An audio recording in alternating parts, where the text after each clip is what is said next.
दोस्तों, मौत कब आएगी इसका फैसला ज़िंदगी मिलने से पहले हो चुका।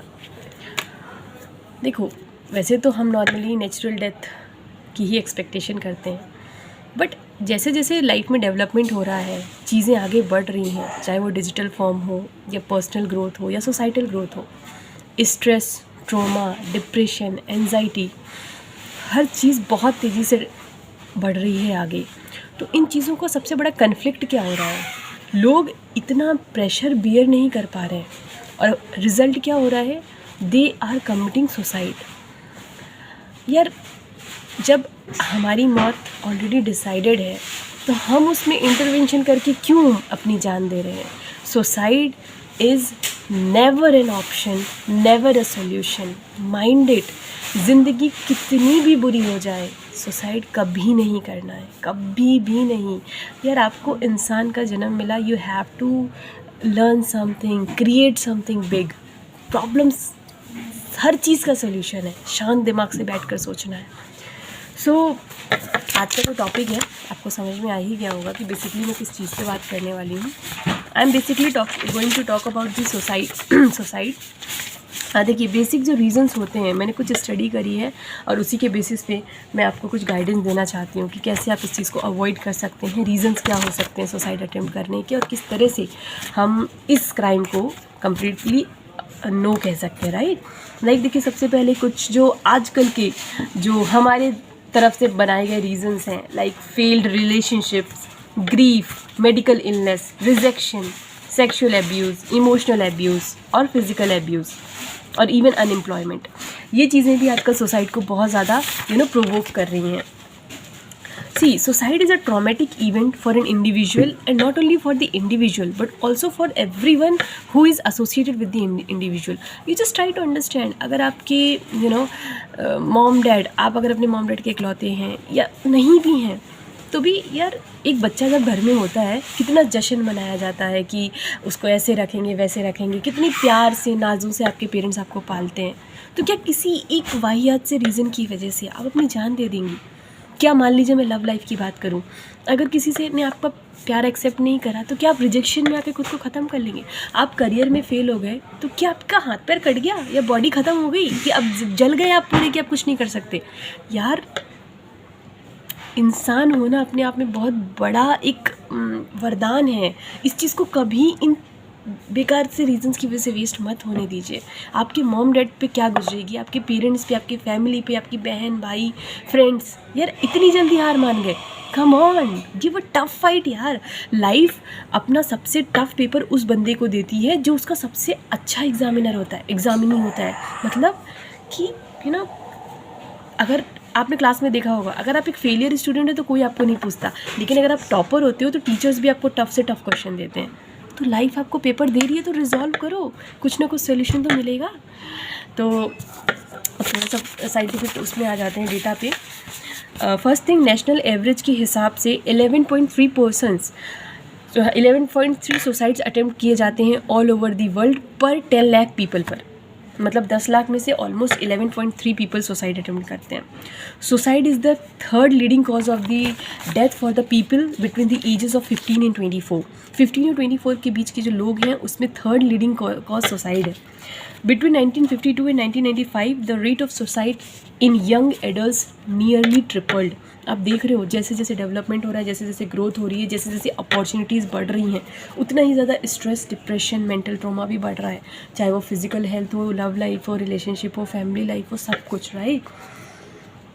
इंडिविजुअल 65 और older have the highest suicide rate, 14.3 suicides पर 10 लाख पीपल। मतलब जो एडल्ट होते हैं अबव 65 ईयर्स के, हाइएस्ट सुसाइड रेट्स हैं उनका।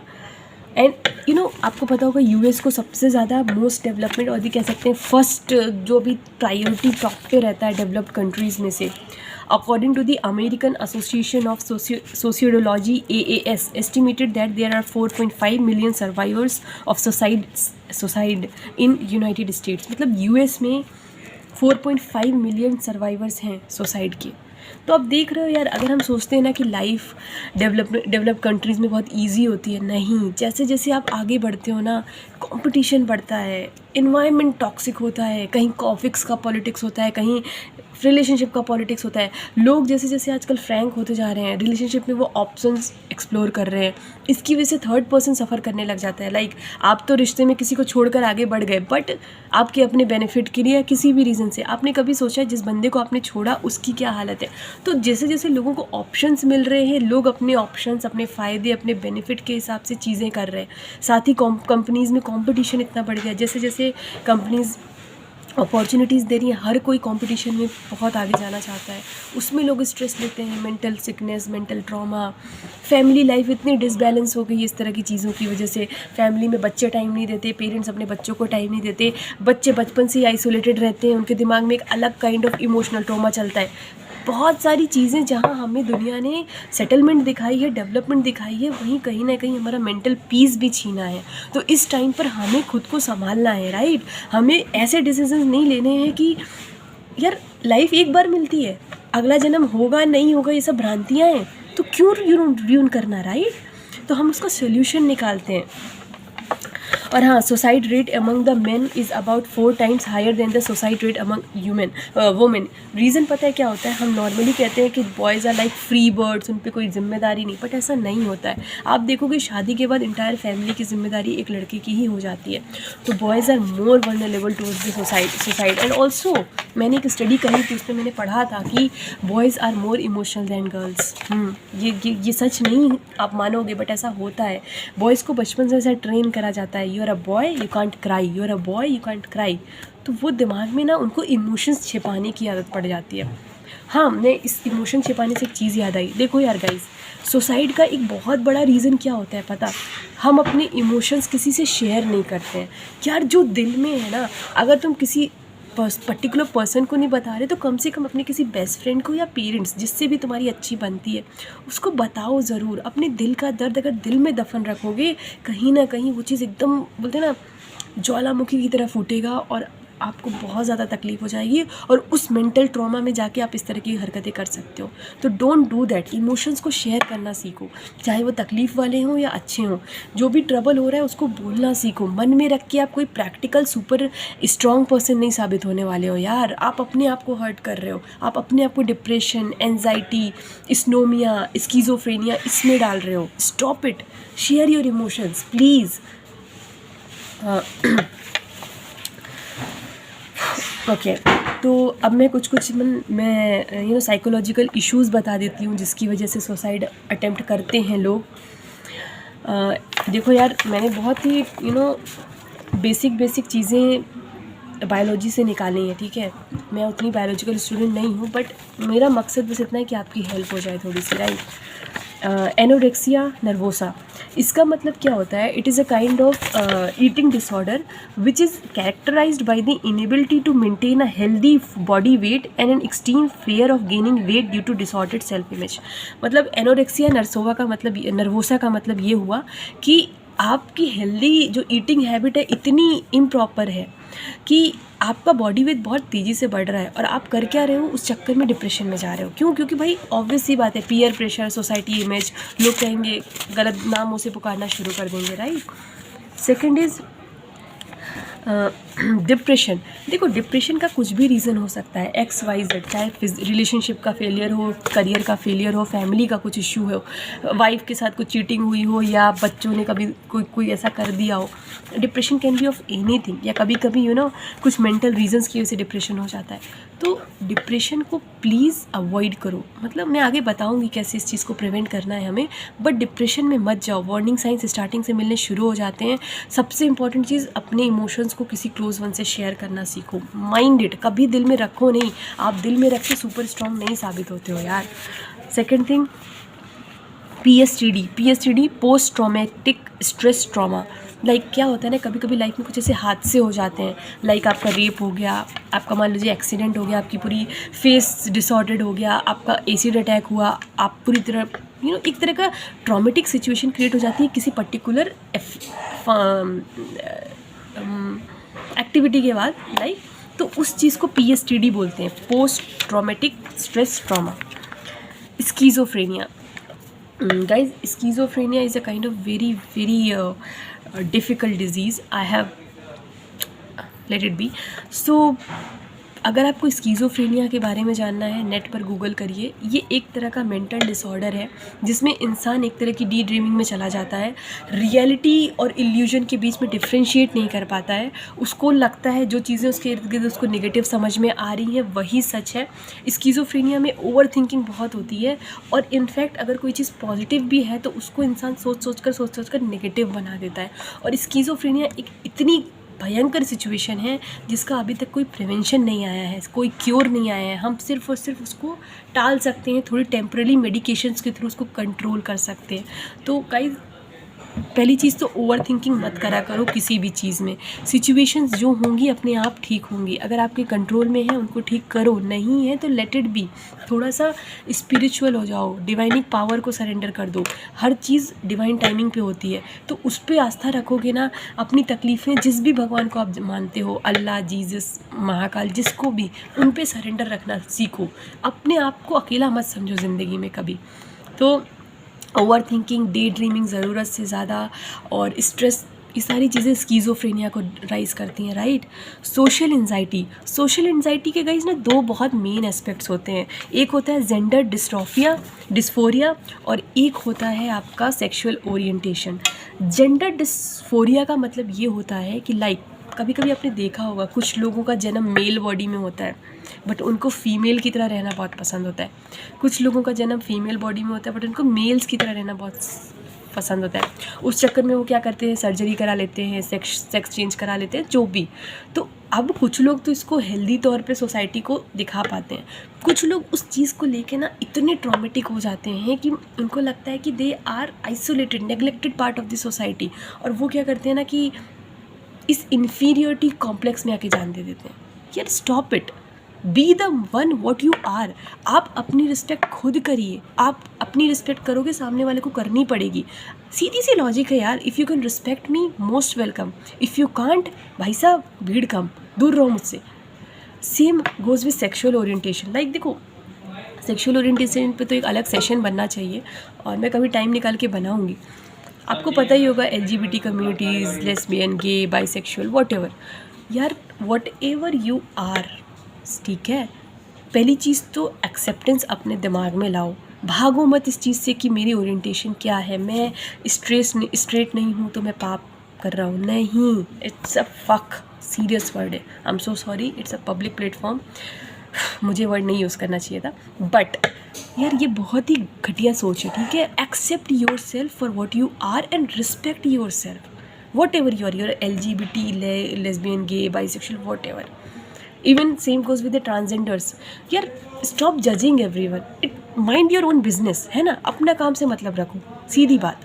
और अगर ये चीज़ें आपको ट्रबल करती हैं, if you are not straight or something, then please उन चीज़ों पे फोकस करो जो चीज़ें आपको खुशी देती हो, क्योंकि ये आपका सेक्सुअल ओरिएंटेशन गॉड ने डिसाइड कर दिया है। अब आप उसको लेके सोच कर मर जाओ या उस चीज़ को ओपन हार्टेडली एक्सेप्ट करके आगे बढ़ जाओ, all your choice. Okay so अब देखो, अब हम कैसे जस्टिफाई करेंगे कि कोई पर्सन सुसाइड अटेम्प्ट करने वाला है, या आप खुद कैसे जस्टिफाई करेंगे कि आपके दिमाग में सुसाइड की तरफ चीज़ें जा रही हैं। पहली चीज़, आपको बार बार ये ख्याल आएगा मर जाना ठीक है। हर समय आप किसी से ना मौत के बारे में पूछने लगोगे, या कोई आपसे कहने लगेगा यार मौत ही बेहतर है यार, इस ज़िंदगी से तो बेहतर है। कमेंट आप करने लगोगे या सुनने लगोगे, hopeless, helpless, no sense, no purpose of life distorted है। Increased alcohol, misuse of drugs, isolation, मतलब आप बहुत ज़्यादा शराब सिगरेट लेना शुरू कर दोगे, इतना ज़्यादा कि आप खुद ही कंट्रोल में नहीं रहोगे।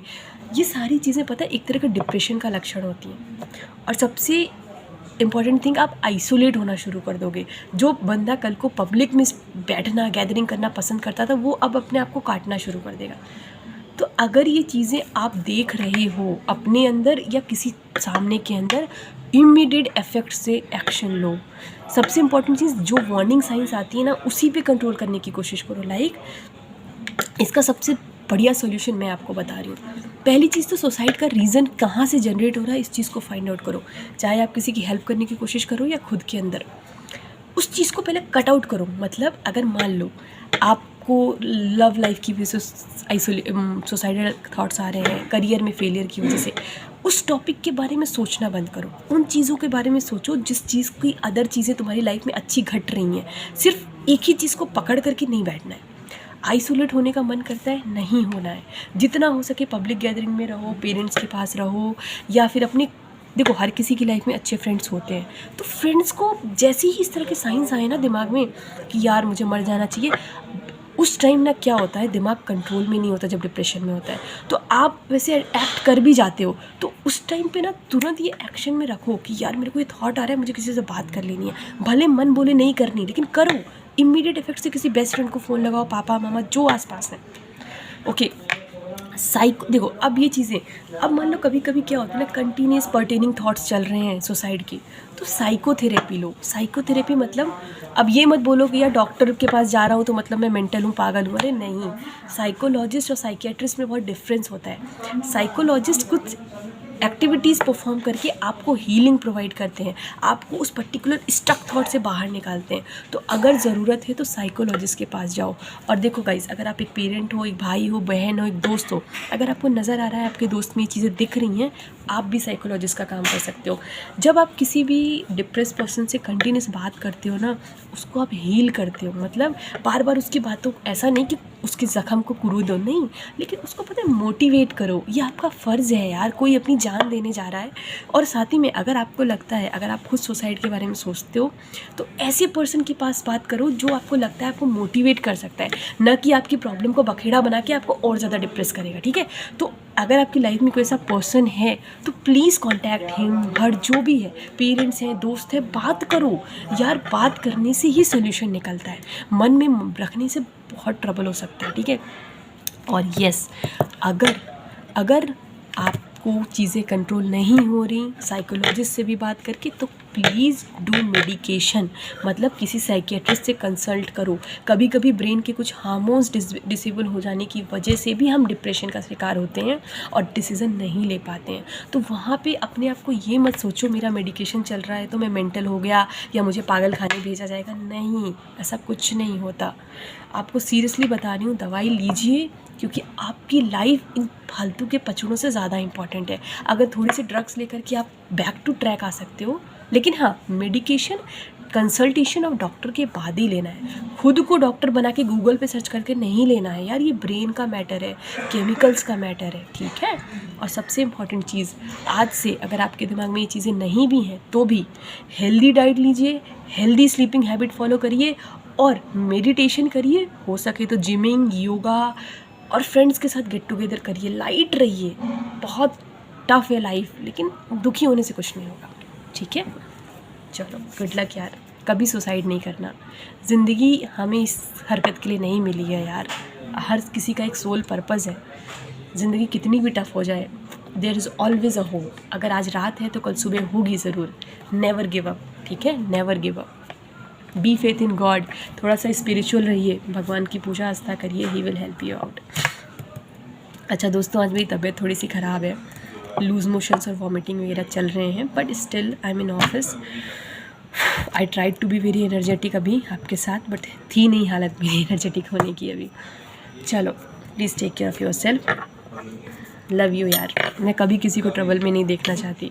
प्लीज़ खुश रहा करो, अपनी ज़िंदगी में अपना ख्याल रखा करो। अगर मेरे से कभी भी किसी को कोई भी हेल्प चाहिए इस तरह की सिचुएशन में, वो मुझे यूट्यूब, फेसबुक, व्हाट्सएप, इंस्टाग्राम, जहाँ पे भी चाहे कंसल्ट कर सकता है। I like to help people. Please take care of yourself, love you यार, प्लीज़ टेक केयर।